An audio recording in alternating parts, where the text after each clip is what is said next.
have the new extreme radical Democrats led by Congresswoman Alexandria Ocasio-Cortez, the real Speaker of the House. Pelosi is Speaker in name only. They're putting their 2020 support behind Comrade Bernie Sanders. Okay, what does that mean for the race, if anything? With reaction, Fox News contributor Tammy Bruce, Salem, nationally syndicated radio talk show host, our friend Larry Elder. Well, you're both friends. Well, what does that mean? Well, I think that there's a lot of people who are desperate at this point. You've got these individual women who are looking for some kind of identity separate from the stunts that they pull. They see Bernie Sanders as, you know, he's got certainly a very big support base, a very serious one. They spend money.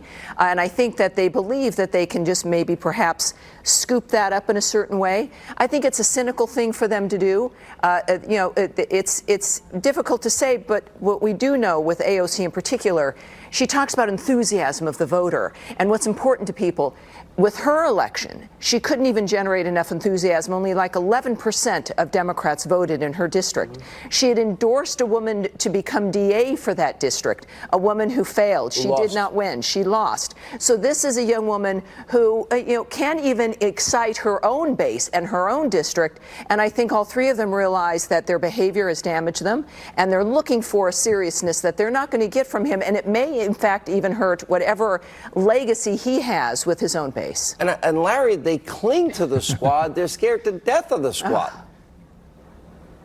Well, they are, and I don't think this is good news for Bernie. After all, only two of the squad have officially endorsed him, and that's AOC and Ilhan Omar, and they are both proponents of the boycott, divest, sanction movement that even Nancy Pelosi and Chuck Schumer have denounced as anti-Semitic and bigoted.